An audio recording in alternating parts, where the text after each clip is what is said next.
आषाढ महिन्याला सुरुवात झालेली आहे। आषाढ महिना कधी संपणार आहे? याच आषाढ महिन्यामध्ये चातुर्मासाला सुद्धा सुरुवात होते। तर चातुर्मास कधीपासून सुरू होत आहे आणि कधी संपत आहे?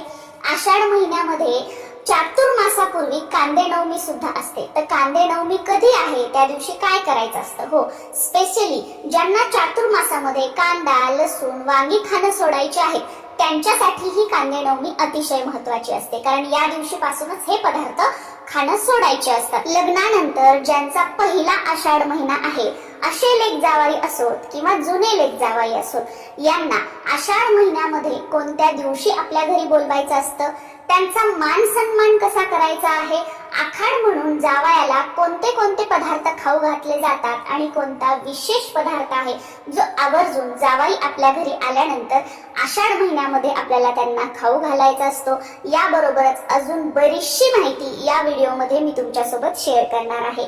नमस्कार सर्वांना, मी प्रांजली। यंदा 2025 मध्ये 26 जून गुरुवारी आषाढ महिन्याला सुरुवात झालेली आहे आणि हा जो आषाढ महिना आहे तो 24 जुलै गुरुवारी संपणार आहे। चातुर्मासाची सुरुवात जी आहे ती 6 जुलै 2025 रविवारी होणार आहे।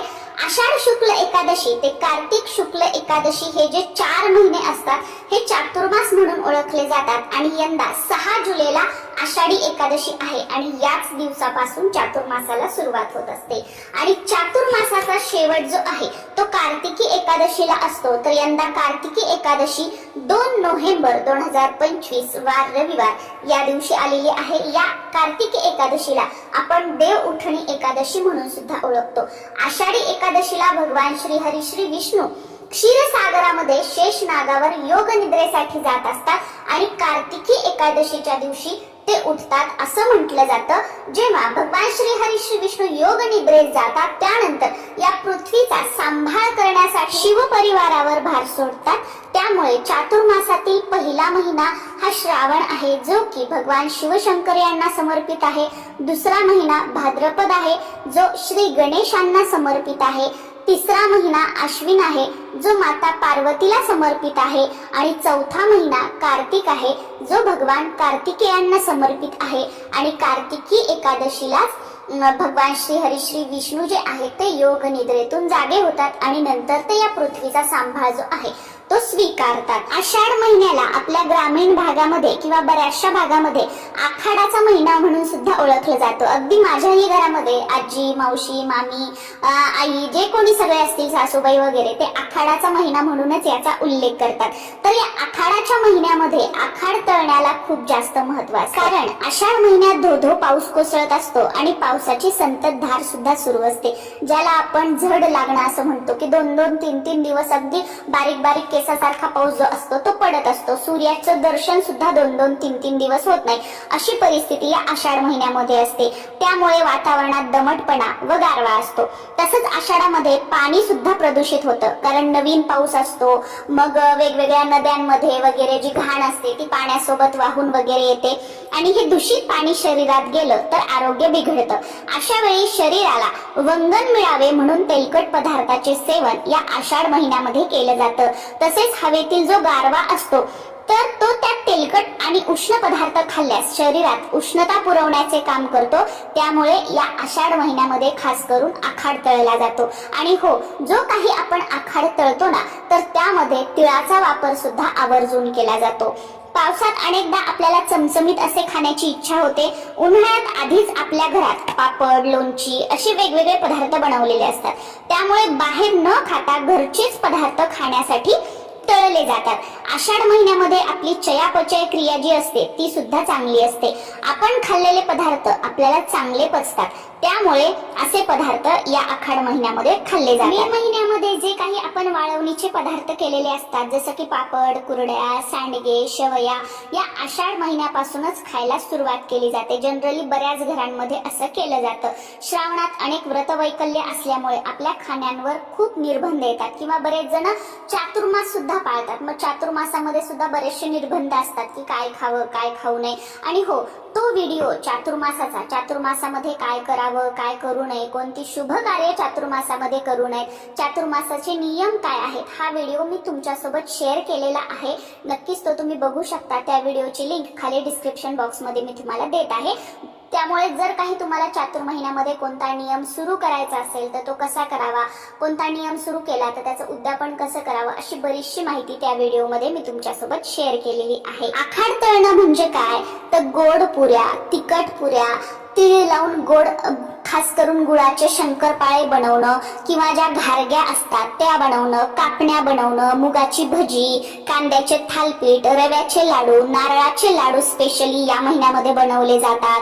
त्यानंतर चकल्या, शेव, कडबोळी असे जे पदार्थ असतात ते बनवले जातात आणि खाल्ले जातात. स्पेशली नवीन लग्न झालेले जे लेक जावाई असतात त्यांना या आखाड महिन्यामध्ये बोलवलं जातं. जावयाचा मान सन्मान केला जातो, जावयासाठी स्पेशली आखाड तळला जातो आणि त्यांना खाऊ घातला जातो.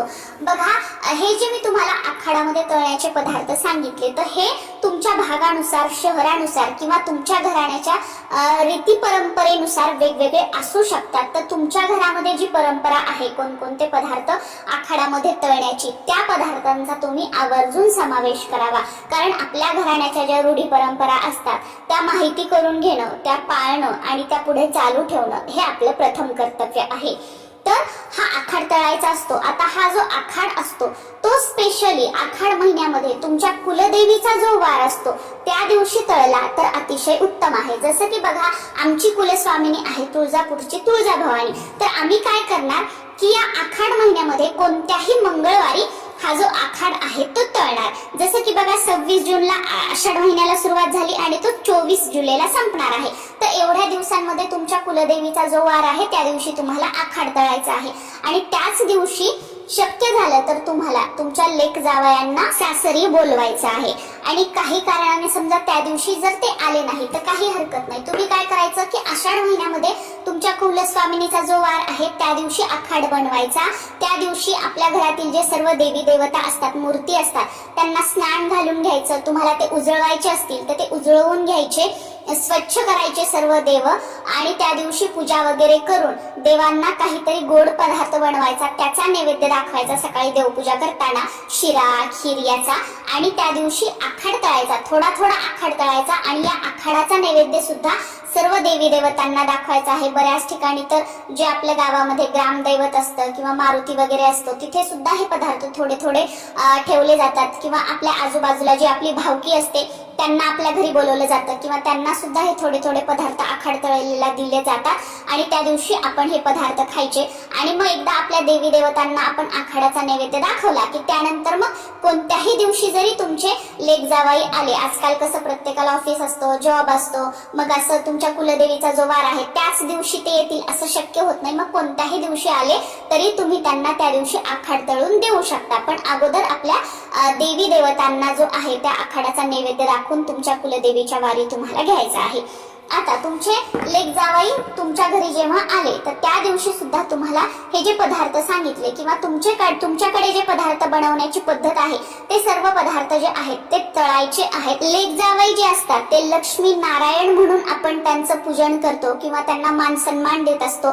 त्यामुळे लेक आणि जावाई आपल्या घरी आल्यानंतर दरवाजातच गेटच्या बाहेर त्यांच्या पायावर पाणी टाकायचं. बऱ्याच ठिकाणी तर तुकडा सुद्धा उबाळून त्यांच्यावर टाकला जातो. मुलीला हळद कुंकू लावून घ्यायचं, जावयाला गंध लावायचा आणि त्यांना घरामध्ये बोलवायचं आहे औक्षण करून. त्यानंतर घरात आल्यानंतर फ्रेश वगैरे झाल्यानंतर एखादी चटई किंवा पाट टाकून त्यावर त्यांना बसवायचं आहे. त्यांच्यासमोर रांगोळी काढायची आहे आणि त्यानंतर जे काही जेवणासाठी आपण पदार्थ बनवलेले असतील ते सुद्धा वाढायचे आहेत. आणि त्यासोबतच हा जो आखाड आपण तळलेला आहे तो एका ताटामध्ये वाढून घ्यायचा आहे आणि तो त्यांना जेवणासाठी द्यायचा आहे. आणि जेवण झाल्यानंतर तुमची मुलगी जावाई जर तुमच्याकडे राहिले तर राहू द्यायचं आणि ते जर त्याच दिवशी जर जाणार असतील तर मात्र तुम्हाला लगेच त्या दिवशी मुलीची ओटी भरून घ्यायची आहे. जावयाला सुद्धा यथाशक्ती तुम्हाला काही जे ड्रेस वगैरे किंवा कोणती एखादी वस्तू द्यायची असेल तर ती द्यायची असते.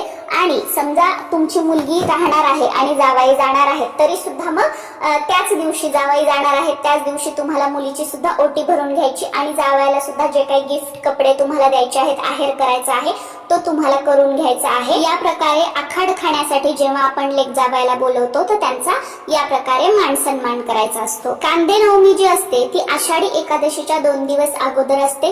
तर यंदा आषाढी एकादशी 6 तारखेला आहे तर 4 तारखेला कांदे नवमी आहे. त्या दिवशी सगळे काही कांद्याचे पदार्थ बनवले जातात आणि ते सर्व खाल्ले जातात आणि त्यानंतर मग संपूर्ण 4 महिने म्हणजे कार्तिक एकादशी पर्यंत कांदा, लसूण, वांगी किंवा अजून कोणते जे पदार्थ तुम्हाला सोडायचे असतील तर ते खायचे नसतात. आय होप बरीचशी माहिती मी तुमच्या सोबत शेअर केलेली आहे, पण तरी सुद्धा काही प्रश्न तुम्हाला पडलेले असतील तर कॉमेंटमध्ये विचारा. नक्कीच पुढच्या व्हिडिओमध्ये त्याचं उत्तर देण्याचा मी प्रयत्न करेल. आणि हो, चातुर्मासा संबंधित, श्रावण महिन्या संबंधित, आषाढी एकादशी संबंधित सर्व व्हिडिओ चॅनलवर अपलोड झालेले आहेत आणि होतही आहेत. त्यामुळे नक्कीच आपल्या चॅनलला भेट देऊ शकता. नमस्कार.